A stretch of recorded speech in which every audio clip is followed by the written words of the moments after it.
La voluntad de Dios es nuestra prosperidad, la voluntad de Dios es nuestro bienestar. Para que yo entienda la prosperidad que Dios quiere para mi vida, yo debo entender la caída del hombre. Porque si no entiendo la caída, no voy a saber lo que Dios quiere restaurar. Vaya conmigo al libro de Génesis. Porque en el libro de Génesis me enseña la bendición, pero me enseña también la caída del hombre. Dice el versículo, capítulo 1, en el versículo 27, Génesis capítulo 1, versículo 27, dice: creó pues Dios al hombre, a imagen suya, a imagen de Dios lo creó, varón y hembra lo creó. Dice, y los bendijo. Mire lo que pasó cuando Dios creó. Y los bendijo y les dijo: sed fecundos y multiplicaos y llenen la tierra, sojúzguenla. Y dice: ejerzan dominio. Y ahí está la bendición de Dios sobre el hombre. O sea, la voluntad de Dios es que el hombre señoree, que el hombre tenga dominio, que el hombre esté bendecido. Dice ahí: sojuzgar la tierra, ejercer dominio sobre los animales del cielo y todo ser viviente sobre la tierra. Además dice el versículo 29 que les dijo: yo les he dado toda semilla, en que hay toda planta que da semilla, que hay en la superficie de toda la tierra, y todo árbol que tiene fruto que da semilla, esto servirá de alimento. El capítulo 2, que yo quiero ver la bendición primero. Dicen que hay que estudiar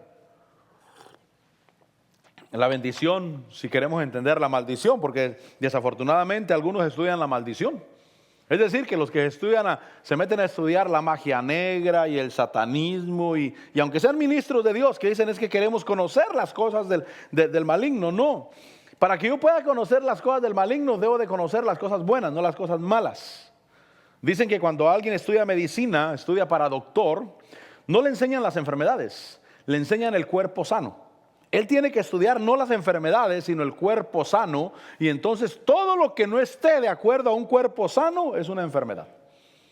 No pueden estudiar las enfermedades, tienen que estudiar el cuerpo sano. ¿Cómo debe de estar un cuerpo sano? Entonces, si yo quiero saber los problemas que el diablo mete a la humanidad, lo que debo de estudiar es la bendición, la prosperidad, la salud, el bienestar, y todo lo que sea contrario a eso es parte del enemigo. Ahora el versículo 9 del capítulo 2 dice que el Señor Dios hizo brotar de la tierra todo árbol agradable a la vista y bueno para comer. Asimismo, en medio del huerto, el árbol de la vida, mire lo que Dios dio, el árbol de la vida y el árbol del conocimiento del bien y del mal. Y entonces se manifiesta ese huerto que Dios le dio al hombre, ese huerto que en algún lugar debe estar el día de hoy. Es decir, que Dios lo puso. Diga conmigo: Dios lo puso. Dice ahí ese versículo, ese versículo que Dios plantó. Dice el versículo 8: Dios plantó un huerto hacia el oriente en Edén.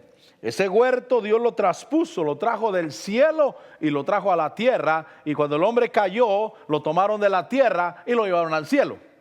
En algún lugar debe de estar. Ahora el versículo 10, en ese huerto dice: y del Edén salía un río para regar el huerto, y de allí se dividía y se convertía en otros 4 ríos. Piensa en la bendición. Quiero que estudiemos la bendición. De Edén salió un río para regar el huerto, de ahí se dividía y se convertía en otros 4 ríos. El nombre del primero es Pisón. Este es el que rodea toda la tierra de Ávila, donde hay oro. Diga conmigo: donde hay oro. Si usted pensaba que usar oro es pecado, no es pecado, mi hermano. Lo que es pecado es transgredir el mandamiento, y por eso a algunos les hace mal usar oro. No se me olvida la experiencia de mi mamá. Mi mamá iba allá en México, ella iba a una iglesia pentecostal donde era prohibido usar oro. Era prohibido, muchas cosas era. La mujer no se podía pintar, la mujer no se podía cortar el cabello, la mujer no podía usar pantalón, la mujer no podía usar oro. Y entonces esa era la enseñanza. Pero el pueblo de Dios, obviamente pueblo de Dios, solamente que la enseñanza no estaba correcta. Mi mamá se movió para Estados Unidos, empezó a ir a una iglesia acá en Estados Unidos y acá le enseñaron que sí podía usar oro. Que el oro es una bendición, según la Biblia es una bendición. Y entonces mi mamá empezó a usar oro. Y todo bien, empezó a usar aretes, empezó a usar lo que una mujer usa. Y vivió como unos no sé cuántos años acá. Y ella empezó a usar oro. Y después regresó a su pueblo. Y entonces ella solamente para ver qué le decían. Mi mamá era especial, mi mamá. Solamente para ver qué le decían, empezó a usar oro, el oro que llevaba. Y entonces se dio cuenta que el oro le empezó a dañar los oídos, le empezó a dañar todo a ella. Tuvo que quitárselo a fuerzas porque le empezó a dañar. ¿Por qué? No porque el oro fuera malo, sino porque ella estaba transgrediendo un mandamiento. Estaba transgrediendo un mandamiento y eso era conflicto en ella y con ella. Pero según este versículo, dice que el nombre, versículo 11, el nombre del primero es Pisón. Este es el que rodea toda la tierra de Ávila, donde hay oro. Dice el versículo 12, el oro de aquella tierra es bueno. Y allí hay ónice. Diga conmigo, es bueno. O sea, usted nunca va a encontrar en la Biblia que la Biblia diga que el oro es malo. Dice que el oro de esa tierra es bueno. Allí hay bedilio y ónice. Mire la bendición. El nombre del segundo río es Guión. Este es el que rodea la tierra de Cus. Y el nombre del tercer río es Tigris. Este es el que recorre el oriente de Asiria. Y el cuarto río es el Éufrates. Y ahí dice el versículo 15 que el Señor Dios tomó el hombre y lo puso en el huerto del Edén para que lo cultivara y lo cuidara. Para que lo cultivara y lo cuidara. Ahora, cultivar es para hacerlo crecer, obviamente. Pero, ¿por qué digo que yo debo para entender la prosperidad y la restauración, debo de conocer la caída? Porque la caída me enseña lo que el hombre perdió. En este caso, perdió la bendición de un huerto, porque la voluntad de Dios es nuestra prosperidad y nuestro bienestar. En el capítulo 3, cuando el hombre peca, porque dice la Biblia que él comió de ese de ese árbol que le dijeron que no debería de comer. Y entonces cuando ellos transgreden el mandamiento, dice el capítulo 3, que el versículo 13, que el Señor Dios dijo a la mujer, ¿qué es esto que has hecho? La mujer respondió, la serpiente me engañó y yo comí. Y el Señor Dios dijo a la serpiente, por cuanto has hecho esto, y da la maldición. Le dice la maldición a la serpiente. Maldita serás más que todos los animales y más que todas las bestias del campo. Y viene una maldición sobre la serpiente porque ella se dejó poseer por el enemigo. Por eso yo no debo de dejarme poseer por el enemigo, porque la serpiente perdió por dejarse poseer y usarse por el enemigo. El versículo 15 le dice, pondré enemistad entre ti y la mujer, entre tu simiente y su simiente, o entre tus hijos, tu hijo y su hijo de ella. El versículo 16, a la mujer le dicen, en gran manera multiplicaré tu dolor en el parto, y usa énfasis en gran manera. En gran manera multiplicaré tu dolor en el parto, con dolor darás a luz a los hijos. Y con todo tu deseo será para tu marido y él tendrá dominio sobre ti. Versículo 17, que viene a hacer la maldición de la tierra. Entonces dijo a Adán, por cuanto has escuchado la voz de tu mujer y has comido del árbol del cual te ordené diciendo no comerás de él. Y entonces dice, maldita será la tierra por tu causa, con trabajo comerás, mire la maldición, con trabajo comerás de ella todos los días de tu vida, espinos y abrojos te producirá, comerás de las plantas del campo, con el sudor de tu rostro comerás el pan hasta que vuelvas a la tierra, porque de ella fuiste tomado, pues polvo eres y al polvo volverás. Entonces, si yo quiero entender la prosperidad, ¿por qué hay tanto énfasis en prosperidad, en salud, en bienestar? Para yo entender eso, debo entender la maldición. Debo entender la caída. Debo entender lo que el hombre perdió. Y que yo debo de saber que el Señor Jesús vino a buscar y a salvar lo que se había perdido. Es decir, que Dios no se deleita con tus problemas. Dios no se deleita con enfermedad o con tu enfermedad. Dios no se deleita con tu pobreza y tu miseria. Al contrario, Dios vino a salvar, Dios vino a rescatar, Dios vino para que tú supieras que Él es poderoso para restaurar y que Él tiene el deseo de verte bien. Amén. Bueno, entonces volvamos. Yo creo que quería que meditáramos un poco en que para entender la prosperidad, si alguien no la entiende, debe entender la caída para poder entender por qué debe de venir la prosperidad y debe de venir la bendición y la tierra debe de ser restaurada y aquella maldición de la tierra te producirá espinos y abrojos debe de ser cambiada. Aquella maldición de que con el sudor de tu frente vas a comer el pan todos los días de tu vida debe de ser cambiada. O sea, si alguien piensa, yo debo de matarme trabajando para poder comer, ese no es el pensamiento de Dios. Ese nunca fue el pensamiento de Dios en la tierra. El pensamiento de Dios en la tierra es que estuvieras bien y que pudieras primeramente servirle a Él. Diga conmigo, servirle a Él. Ahora, ¿cómo soy restaurado? Bueno, primeramente, obviamente, por medio de la fe. Debo de tener fe en el corazón, porque sin fe es imposible agradar a Dios. Y el que se acerca a Dios, primeramente debe de creer que Él existe y que es remunerador de aquellos que le buscan. ¿Cuántos buscamos al Señor? Debo de tener fe en que Él quiere recompensar. Por eso el pensamiento humilde. Ese pensamiento de que yo le doy a Dios, pero no espero nada a cambio. Ese pensamiento no es de Dios. No es de Dios. Ese pensamiento de que yo le doy a Dios, pero no, yo no espero recibir nada. No, ese pensamiento no es de Dios. Porque el que se acerca a Dios o sin fe es imposible agradar a Dios. El que se acerca a Él debe de creer que Él es verdadero, que Él existe, pero también debe de saber que es remunerador de aquellos que le buscan. Entonces yo sí espero. Yo le sirvo a Dios. Diga conmigo, yo le sirvo a Dios. Y yo sí espero estar bien. Y yo le reclamo al diablo. Le digo, tú no tienes derecho de meterte en mi vida. No tienes el derecho de que yo esté mal por causa tuya. Pero si yo desconozco la voluntad de Dios, voy a pensar que esa es la voluntad de Dios y yo mismo me voy a aliar con el diablo para mi propia destrucción. Pero yo debo de tener fe. Dice que la fe viene por el oír y el oír por la palabra de Dios. Debo de estar confiado y seguro de que verdaderamente es la voluntad de Dios que yo prospere. Debo de estar completamente seguro. Me gustó un post que miré en las redes sociales. Y ese post decía, yo nunca he sido pobre, dijo. Muchas veces he estado sin dinero, dijo. Pero yo nunca he sido pobre, porque la pobreza es un estado mental. Cuando la persona se siente poca cosa. Se siente que no tiene. Me agradó el pensamiento. Yo nunca he sido pobre. Muchas veces he estado sin dinero. Muchas veces no he tenido dinero, pero yo nunca he sido pobre, porque la pobreza es un estado mental.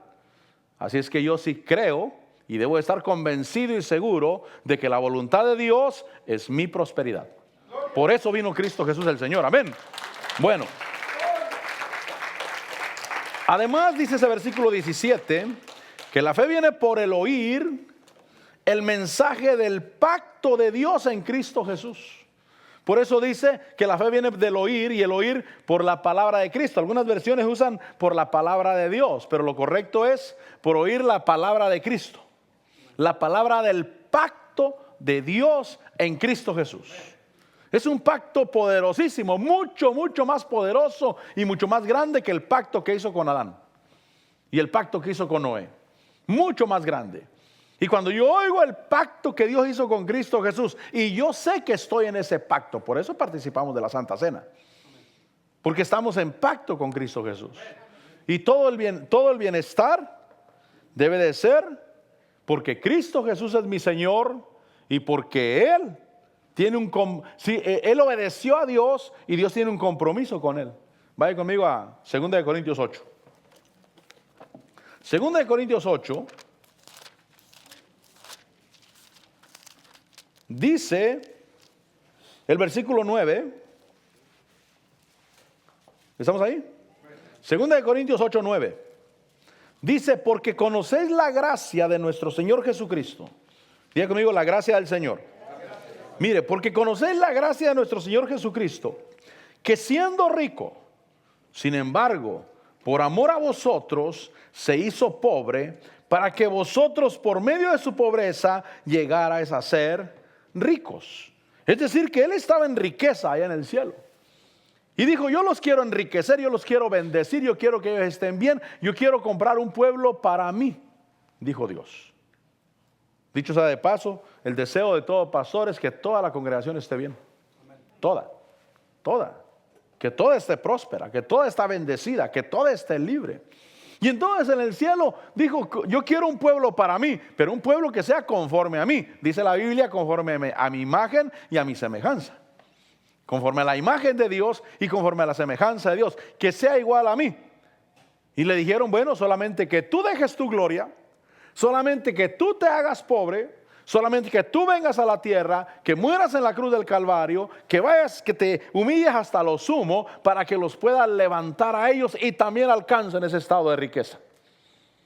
Porque conocéis la gracia de nuestro Señor Jesucristo, que por amor a vosotros, siendo rico, se hizo pobre, para que por medio de su pobreza, vosotros llegarais a ser ricos. Dios quiere que seamos ricos. Y no en la cartera solamente, sino en el corazón, porque en vano sería ser rico en la cartera y ser pobre en el corazón. El que es rico en el corazón es generoso. Él sabe que la bendición es para bendecir. Me llama la atención esa enseñanza de Lucas cuando enseña que la riqueza es para crear relaciones. El mayordomo injusto, que cuando sintió que lo iban a echar de su mayordomía, dijo, ¿qué haré? Yo no quiero mendigar. Y entonces dijo, ya sé lo que haré. Le diré al que tiene la deuda de 100 barriles, escribe 80. Al que tiene la deuda de 80 le voy a decir, escribe 50. Y entonces el amo aquel alabó al mayordomo injusto, porque él sabía que la riqueza era para crear relaciones. Dice, por eso, hacer amigos. Miren lo que dice, hacer amigos. Diga conmigo, hacer amigos. Hacer amigos por medio de las riquezas injustas, es decir, el dinero. La riqueza injusta es el dinero en la tierra. Hacer amigos por medio de las riquezas injustas, para que cuando éstas os falten, lo reciban en las moradas eternas. Entonces el dinero sirve para hacer relaciones. La fe viene por el oír. Oír el mensaje de Dios en Cristo Jesús. Yo debo de alcanzar aquello por lo cual el Señor Jesús se hizo pobre. Amén. ¿Por qué? Qué tremendo sería que Él vino a la tierra, sufrió y yo no quiero el beneficio que Él me ofrece. La gente que está despreciando la salvación en la tierra está menospreciando lo que Cristo Jesús hizo por él. No, yo no quiero nada. A mí no me interesa esa cosa. A mí no me interesa ese asunto. Ni me hablen de ese asunto a mí. Y el Señor Jesús dijo, yo me bajé del trono. Me humillé a mí mismo. Me hice en forma de siervo. Tomé forma de esclavo. Fui a la cruz. Morí en la cruz del Calvario para que éste dijera, a mí no me hablen de ese asunto. A mí no me interesan esas cosas, no me interesan esas cosas. Es un insulto a la gracia de Dios de lo que Él hizo por nosotros. Yo sí quiero alcanzar aquello por lo cual Él se hizo pobre. Recibirlo en mi corazón. Estar convencido de que la voluntad de Dios es mi bienestar. Esa es la voluntad de Dios, mi bienestar. Y el que roba es el diablo, porque el enemigo, el diablo, vino a robar, a matar y a destruir. Pero que el Señor Jesús vino para darnos vida y vida en abundancia. Oír. La fe viene por el oír. Y el oír espiritual viene por oír físicamente. Y eso trae la fe por oír la palabra de Cristo. Entonces yo debo de oír y oír, como dijo alguien, hasta que no tenga opinión propia acerca de la voluntad de Dios. Si yo te preguntara cuál es la voluntad de Dios para tu vida y tú me das tu opinión propia, humana, yo no sé cuál me darías. Tal vez dirías, no, yo no creo eso, que la voluntad de Dios realmente sea prosperarnos, porque mira cuánta dificultad hay en el mundo. Claro, pero no la hizo Dios, la hizo el diablo. Y entonces debo de oír y oír y oír hasta que yo ya no tenga opinión propia. Hasta que lo que pienso es lo que dice la palabra de Dios. Si la palabra de Dios lo dice, así es. Diga conmigo, si la palabra de Dios lo dice, así es. Así es. No tengo opinión propia, simplemente lo miro y esa es la voluntad de Dios. Esa es la voluntad del Señor. En Jeremías capítulo 29, vaya conmigo a Jeremías capítulo 29.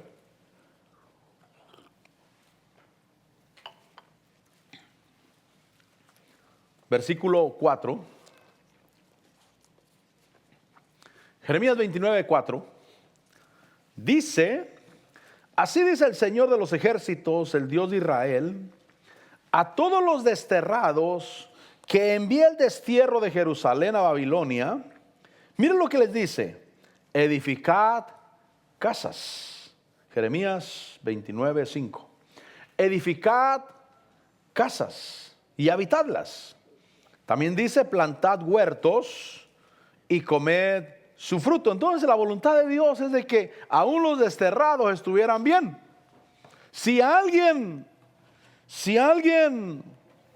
peca contra Dios, ¿cuál es la voluntad de Dios? Que sea restaurado. Que venga delante de Dios, le pida perdón. Que alcance el perdón, que alcance la limpieza y que sea restaurado. A los que envía, dice, al destierro. ¿Por qué? Por desobedientes. Pero allá donde están y que están viviendo la consecuencia de su desobediencia y que se han vuelto obviamente a Dios, la voluntad de Dios es de que sean bendecidos. Edificar casas, dice ahí el versículo 5. Habitadlas, plantad huertos, comed su fruto. Versículo 6 dice, tomad mujeres y engendrad hijos e hijas. Tomad mujeres para vuestros hijos y dad vuestras hijas a vuestros maridos para que den a luz hijos e hijas. Y dice, multiplíquense allí y no disminuyan. Además dice el versículo 7, buscar el bienestar de la ciudad. Diga conmigo, buscar el bienestar de la ciudad. No sé si a usted le desagrada que le cobren impuestos, pero a mí me desagrada que me cobren impuestos, pero no es la voluntad de Dios que me desagrade. No es la voluntad de Dios. La voluntad de Dios es que a mí me dé gusto apoyar y bendecir el lugar en que vivo. Porque a veces, repito, no nos gusta. Y decimos, no, es que me están robando, pero es parte del sistema. Las benditas aseguranzas, este es un país de aseguranzas, ¿verdad? Aseguranzas de carro, aseguranzas de casa, aseguranzas del perro. Sí, hay aseguranzas del perro. Aseguranzas de salud, aseguranzas, aparte de la aseguranza de salud, aseguranza de vista, aseguranza de dientes, bueno, dental pues. Es un país de aseguranzas. ¿Y a quién le gusta que le saquen miles y miles de dólares de aseguranzas? Pero es el sistema. Y cuando yo pienso no solamente en mí, sino en el bienestar de donde vivo. Por eso yo necesito estar próspero económicamente para que no me moleste. Porque, mire, a usted seguramente que le cobran más que a mí de impuestos. Pero de cualquier manera, mi hermano, me sacaron creo que 5,000 este año. Y después de los 5,000 que lo tuve que agarrar el cheque. Es más, uno de los cheques del Estado todavía no lo cobran. Y no, que yo ya quiero que lo cobren, que es poco, son $700 del Estado y el resto es federal. Pero todavía ayer recibí otra carta de ahí, dice que me faltaban $82. Penaltis, impuestos, hice otro cheque, otros 82, ahí van pues, no quiero problemas. Pero si yo nunca tengo, ¿qué cree que va a pasar? Me va a dar coraje, hijos del diablo. Hijos de Belial, ¿qué piensan que estoy hecho de dinero? ¿Y por qué no le sacan a aquellos que nomás están pidiendo welfare todo el tiempo? Porque estamos manteniendo a aquellos que piden welfare, ¿verdad? Pero si yo estoy bien, no me va a dar coraje, al contrario, voy a decir gracias a Dios. Buscar el bienestar de la ciudad. Dice ahí el versículo 7. Buscar el bienestar de la ciudad donde os he desterrado, rogar al Señor por ella, porque en su bienestar tendréis bienestar. Si estás bien, no vas a hablar mal del sistema. Si estás bien, no vas a hablar mal del pastor cuando te habla de ofrendas, sino que vas a decir gracias, Señor, qué bendición. Gloria a Dios. Qué bendición que podamos buscar el bienestar del lugar en que nos reunimos. Amén. Pero yo debo de creer que Dios quiere mi prosperidad. Pero para que yo entienda la prosperidad, debo de entender lo que se perdió en la caída. Y entonces voy a decir, oh, tiene razón la palabra. De veras que hay una restauración. En Santiago capítulo 1, versículo 5.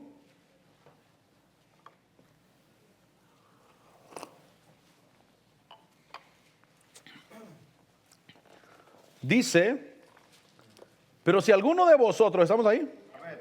Pero si alguno de vosotros se ve falto de sabiduría, que la pida a Dios. Ahí dice que hay que pedir. El cual da a todos abundantemente y sin reproche. Diga conmigo, sin reproche. ¿Qué quiere decir eso? Que no canso a Dios. Yo no canso a Dios. Dios dice, pide. Pero dice el versículo ahí, termina diciendo, dice, y le será dada. Ahora el versículo 6, en mi versión empieza con un pero. No se la de usted. Dice pero. Pida, pero pida con fe, sin dudar. Pedir con fe. Eso quiere decir que cuando yo hago algo para Dios y yo le pido a Dios, yo debo de tener fe. Y cuando tengo fe, yo espero recibir. Yo debo de esperar recibir. Yo diezmo y espero que la bendición fluya en mi vida. Ofrendo y debo de esperar que la bendición fluya en mi vida. Ustedes que han estado aportando para el proyecto que tenemos, gracias a Dios que aportaron. Pero espere recibir, mi hermano. No esté pensando si será la voluntad de Dios o no será la voluntad de Dios. No, diga, Señor, yo te doy gracias, que Señor, que yo sí voy a recibir. Y voy a ser prosperado, bendecido, edificado, porque tú eres mi Señor y tú estás vivo, Señor. Porque debo de creer que Él existe.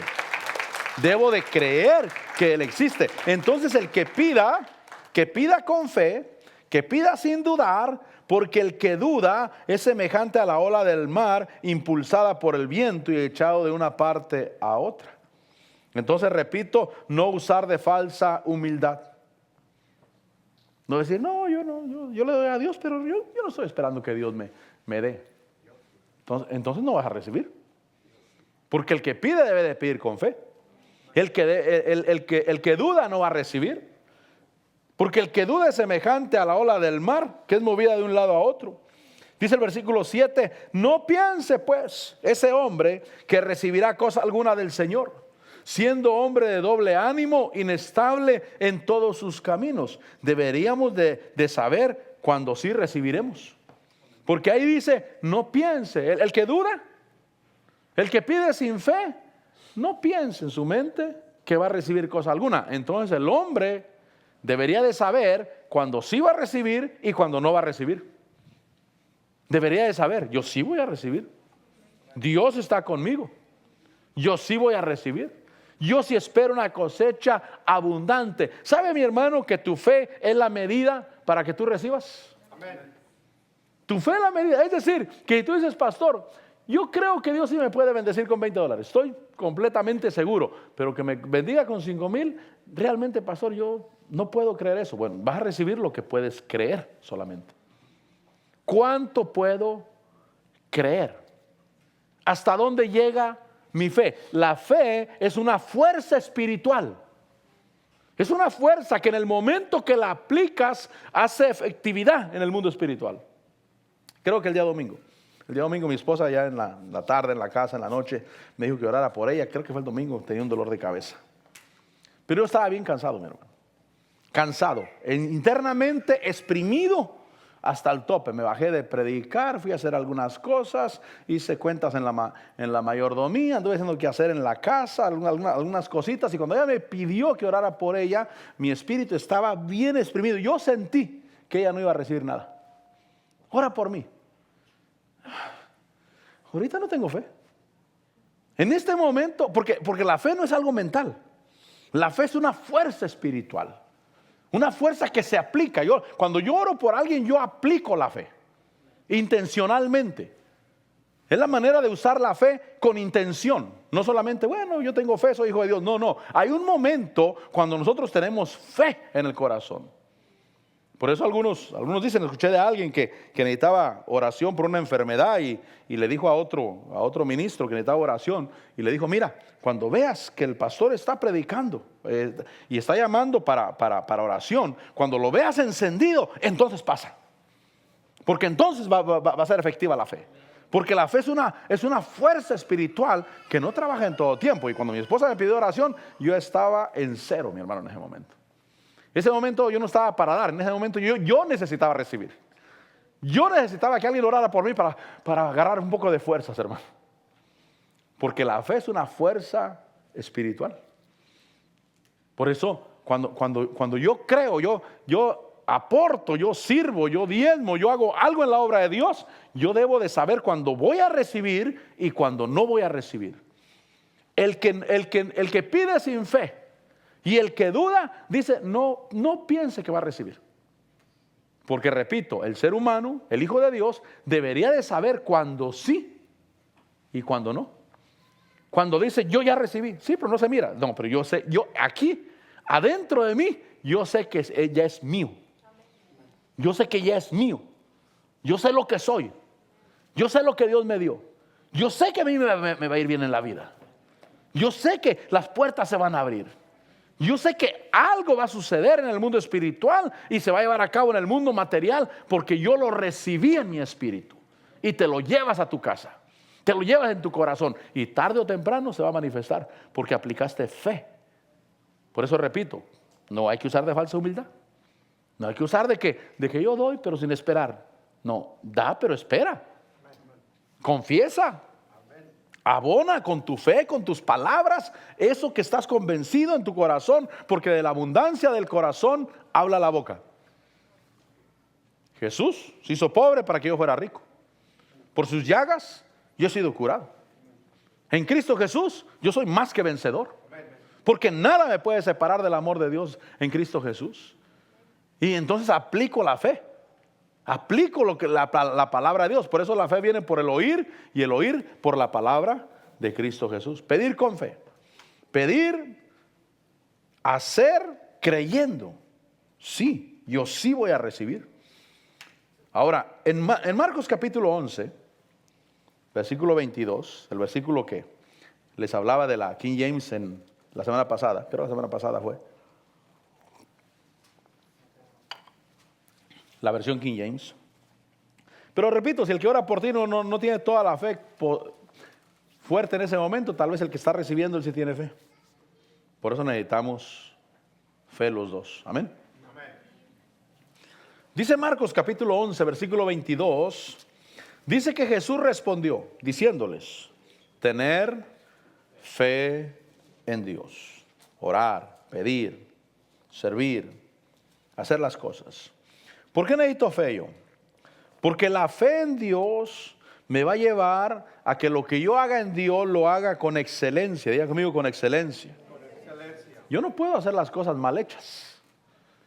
Yo no puedo venir a la iglesia aquí a predicarles con chanclas, hermano, y una playera que no me la he quitado en toda la semana, porque todos van a correr por la unción, mi hermano. A todos les va a llegar ahí el olor a la unción. Yo no puedo hacer las cosas mal. Cuando yo tengo fe, yo hago las cosas con excelencia. Hay que hacerlas bien hechas. Cualquier cosa que hagamos. Tenemos la actividad en Decatur el sábado que viene. Tenemos que hacerlo bien. No al ahí se va, sino hacerlo bien, correctamente, lo mejor para Dios. No por otra cosa, sino porque tengo fe en Dios. Versículo 23 dice, en verdad os digo, y ahí dice cualquiera. Diga conmigo, aquí califico. Aquí califico yo. Ahí dice cualquiera. Un día les dije, creo que les dije en Denver una vez allá a los hermanos, les dije, tú puedes hacer un estudio de la palabra cualquiera. Y traer diccionarios y todo el material y llevar 2 o 3 días haciendo un estudio exhaustivo de la palabra cualquiera. Y cuando termines tú te vas a dar cuenta que cualquiera quiere decir cualquiera. Sí, cuando termines te vas a dar cuenta que eso quiere decir cualquiera. Y entonces yo ahí sí califico. Diga conmigo, yo sí califico. Porque uno mira dónde califica. Jerry Cebeo decía que cuando él empezó y estaba sin nada de dinero, y él empezó a comer la palabra de bendición, la palabra de la fe. Escuchaba a Oral Roberts por la televisión, que dijo: si tú me escribes y me pides este libro que estoy promocionando, yo te lo envío gratis. Dijo: yo voy a pagar la estampilla y te va a llegar 100% gratis a tu casa. Y le dijo a la esposa, le dijo: hey, ven, apunta esa dirección, porque este libro sí lo podemos comprar. Dijo. Dice: no podía comprar ningún otro. Estaba tan sin dinero que ese era el único libro que nosotros sí podíamos comprar, porque era gratis completamente. Solamente escribir y pedirlo, era lo único. Por eso yo, cuando dice cualquiera que diga, digo: aquí yo sí califico.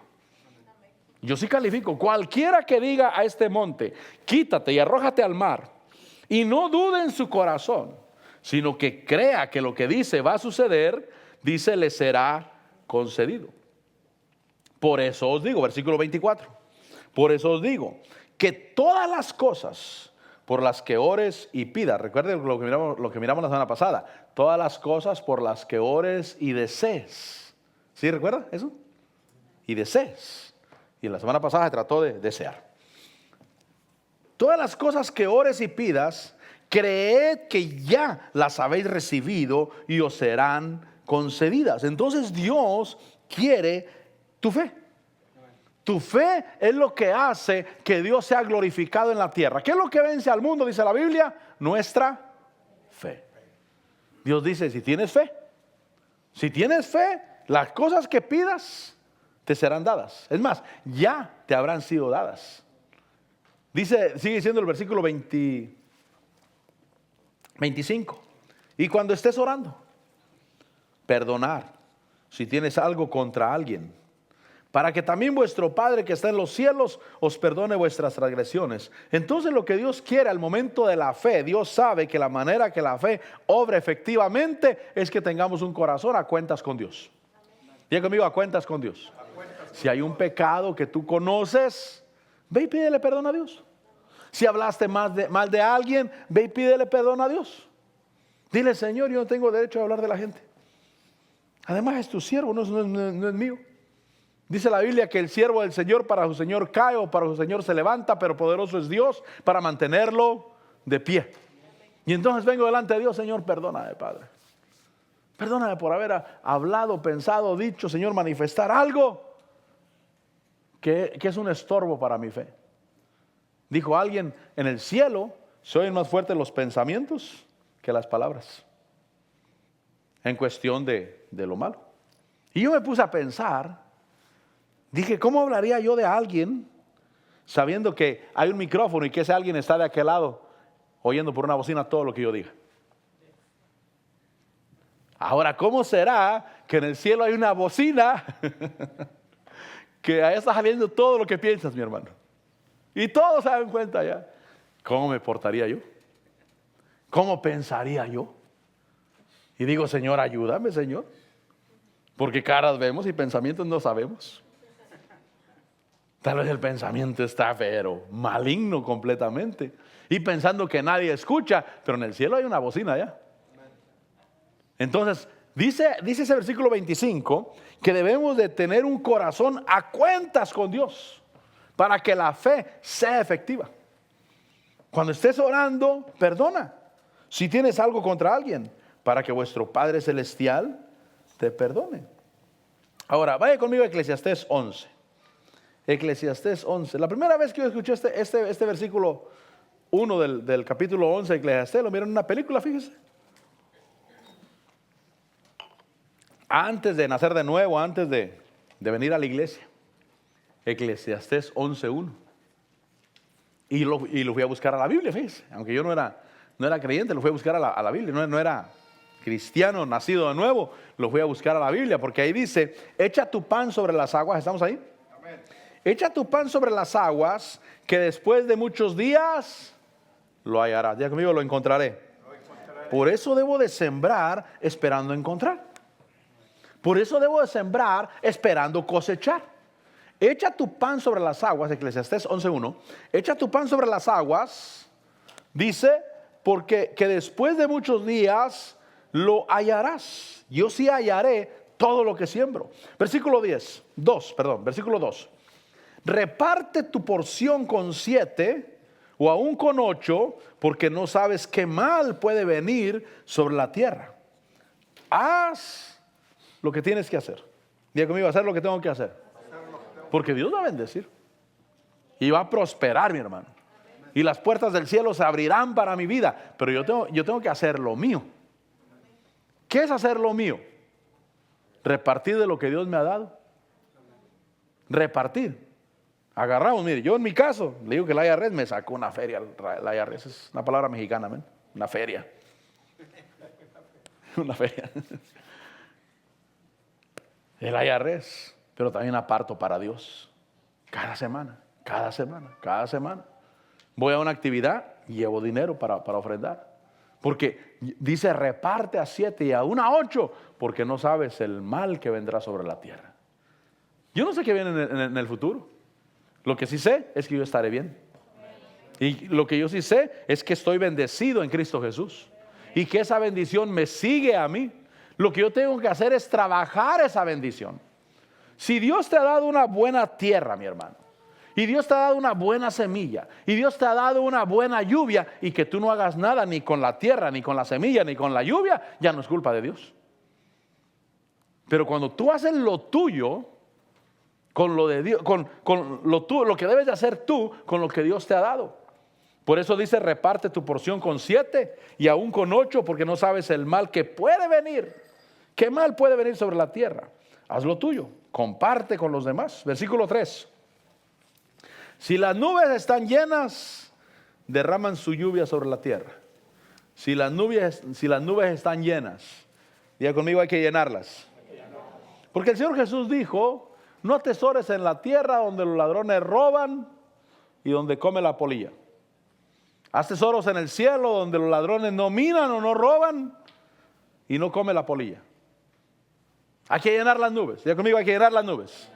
Porque ahí dice, si las nubes están llenas, derraman su lluvia sobre la tierra.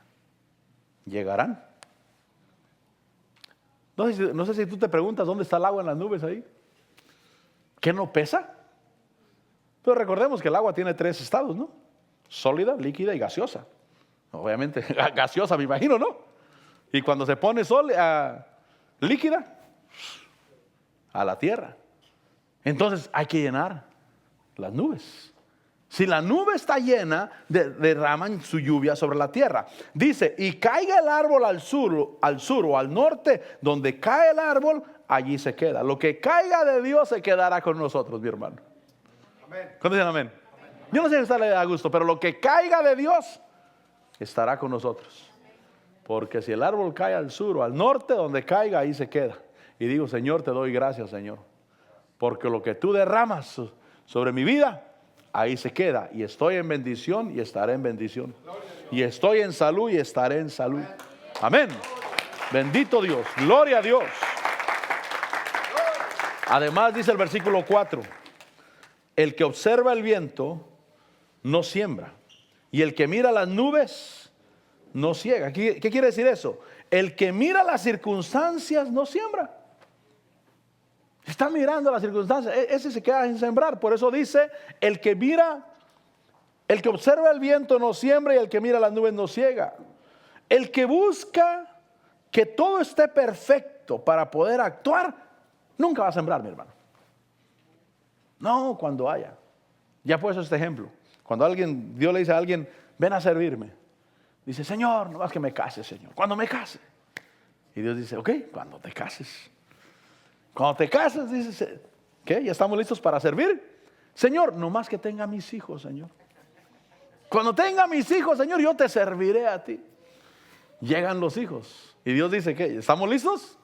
Señor, no más que crezcan mis hijos, Señor. Ahorita están chicos, requieren mi trabajo, Señor. No más que crezcan, ahora sí, te sirvo a ti, Señor. Y cuando los hijos crecen, dice Dios, y es hora.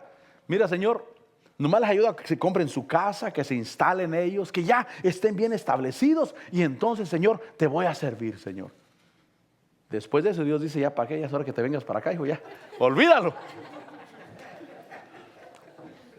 Hay gente que está buscando que las circunstancias sean perfectas para poder actuar. No, si yo busco que las circunstancias sean perfectas, nunca voy a poder actuar.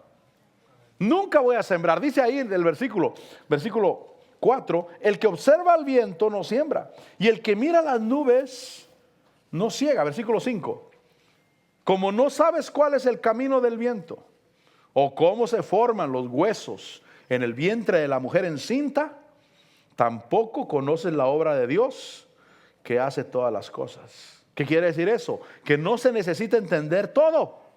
Solo se necesita entender que hay que sembrar y que Dios está obrando.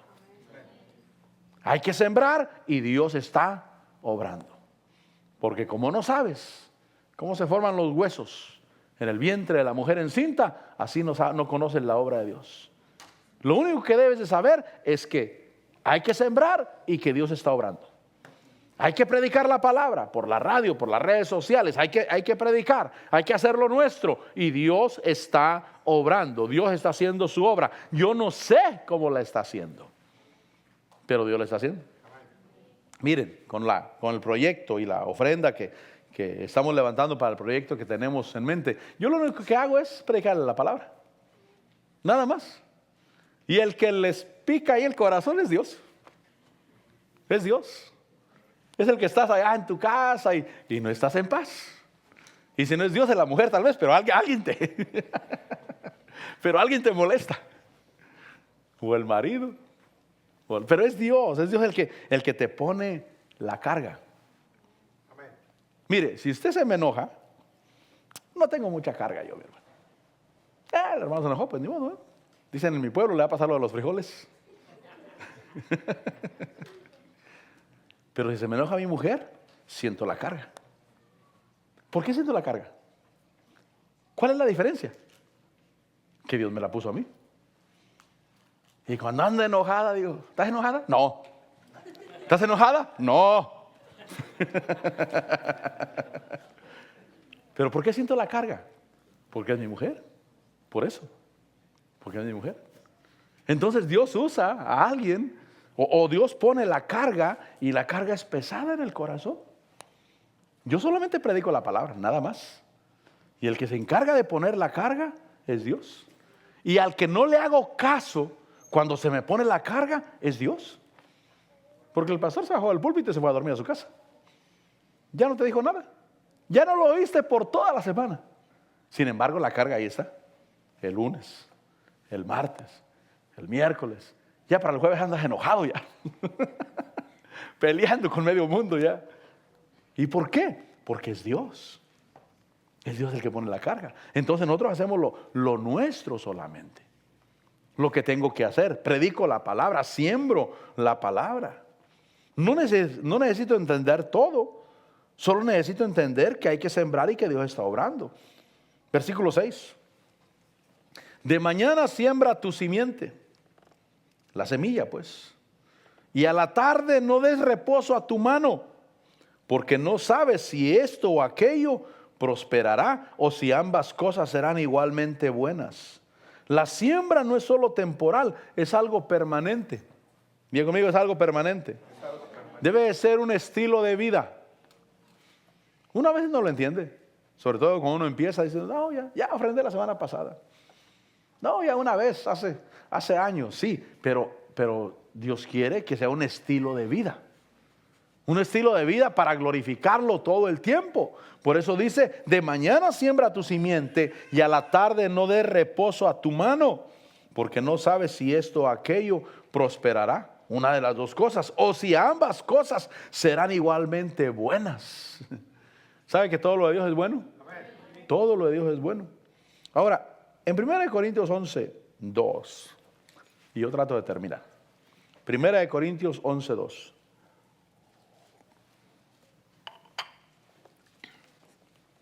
Mire lo que dice Pablo. 1 Corintios 11, 2. Os alabo, ¿estamos ahí? Os alabo porque en todo os acordáis de mí. Y guardáis las tradiciones o los mandamientos con firmeza, tal como yo los entregué. Y entonces dice algo. Pero quiero que sepáis que la cabeza de todo hombre es Cristo. Y la cabeza de la mujer es el hombre. Y la cabeza de Cristo es Dios. Entonces Dios sí quiere que señoreemos, siempre y cuando Él señoree sobre nosotros. Amén. Yo sí quiero que mi esposa señoree. Que esta muchacha tenga de sobra. Siempre y cuando yo sea el jefe, hermano. Amén. Yo no quiero que ande ahí, hermano, en chanclas y toda greñuda. No. Porque salen caras las chavas, hermano. Las lleva uno al salón de belleza. No, lo llevan a uno que las lleve. Y salen caras, ya no baja de $100 esa metida a ese lugar, hermano. Pero yo sí quiero que mi esposa ande bien. Yo sí quiero que mi esposa ande, como le digo a ella, que ande chula con ganas. Yo sí. Siempre y cuando yo sea el jefe. ¿Sí me entiende, verdad? Nadie me entendió. Dios santo. Siempre y cuando siga siendo yo el marido, pues.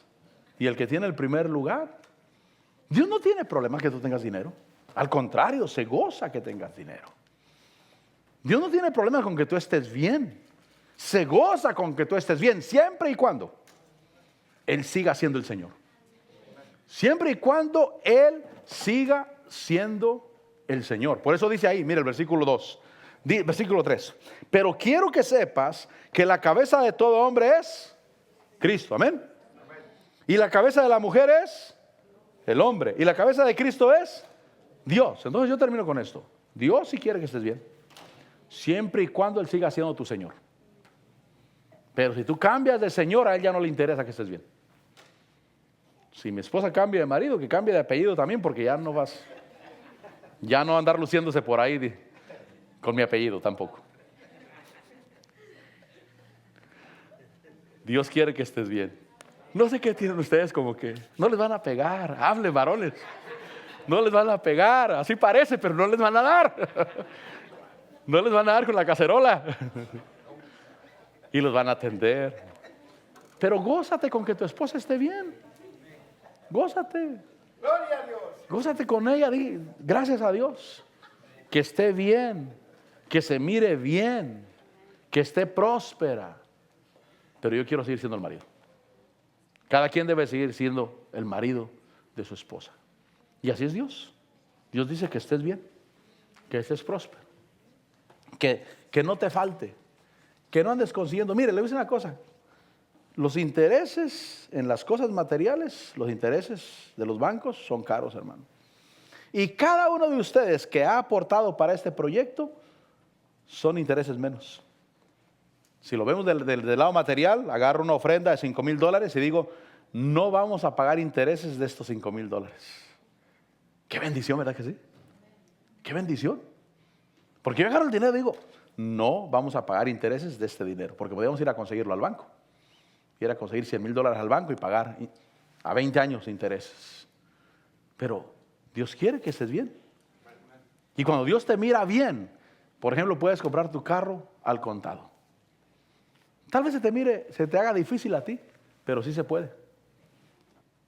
Dios sí quiere. Yo lo quiero meterte en tu corazón. Dios sí quiere. La voluntad de Dios es que tú estés bien. Y Él sí se goza con que estés bien, siempre y cuando Él siga siendo Señor de tu vida. Vamos a agradecer. Pasa el grupo de alabanza. Según la fe. Un día voy a tener fe para comprar un carro de $200,000, pero ahorita el de 37 nomás.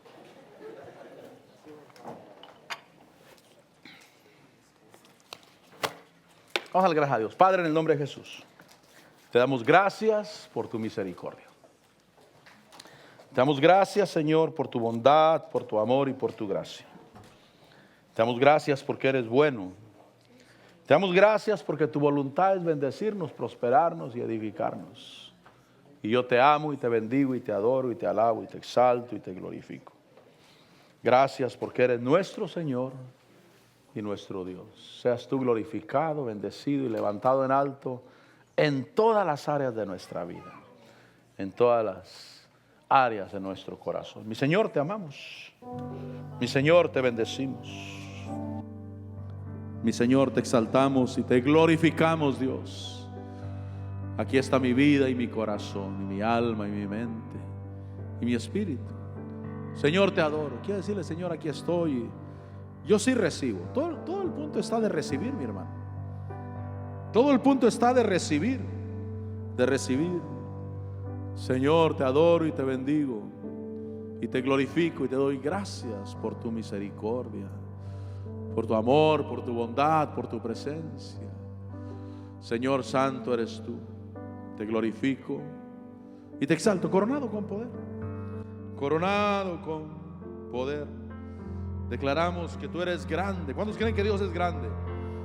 Debo de predicarte que Dios es grande, mi hermano. Debo de predicarte que para Dios no hay nada imposible, que Dios es todopoderoso. Coronado con poder y rodeado de ángeles. Señor, aquí estamos. Solamente sigue declarando que Dios es grande, mi hermano, que para Dios no hay nada imposible, que Dios es todopoderoso. Abre tu mente y di: Señor, tú sí quieres lo mejor para mí. Yo recibo. El que pida con fe, creyendo, porque el que duda no espera recibir cosa alguna. Tú debes de saber en tu espíritu que Dios te ha dado, y para entender la prosperidad debes de entender la caída. Para entender la prosperidad y la restauración debes de saber lo que se perdió. Se perdió la bendición, se perdió la prosperidad, la salud. Pero Dios dice: yo vine a buscar, dice el Señor Jesús, yo vine a salvar lo que se había perdido. Oh, sí, Señor, mi Dios. Oh, aleluya. Tú eres grande. Debes de recibir en tu corazón, en tu espíritu, en tu ser, y decirle: Señor, gracias, gracias, gracias, gracias, gracias, porque tú eres grande, porque tú eres grande,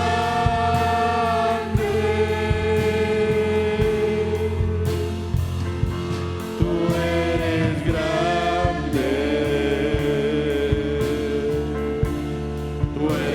Grande mi Jesús, grande y poderoso, solo tú. Eres grande, Señor, grande y poderoso, y para ti no hay nada imposible. Para ti no hay nada imposible. Tú eres el Señor, tú eres nuestro Dios, tú eres nuestro Rey. Y a ti te alabamos, y a ti te bendecimos, y a ti te exaltamos, y ahí te damos la gloria, y la honra, y la alabanza, y la exaltación. Oh, aleluya.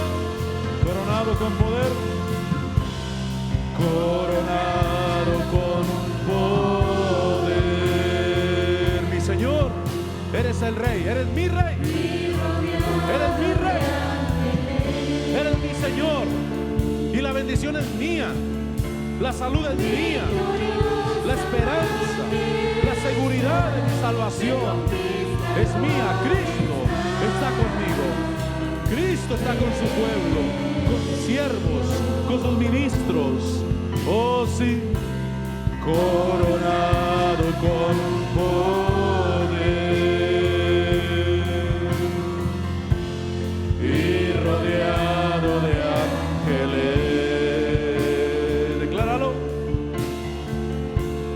Victoriosa majestad de conquistador está. Él es mi Dios. Decláralo, porque tú eres grande, mi Señor. Aleluya, aleluya, aleluya. Oh, sí, Cristo. Tú eres grande. Tú eres grande, mi Jesús, grande y poderoso. Solo tú, última vez, porque tú eres grande, mi Señor. Porque tú eres grande.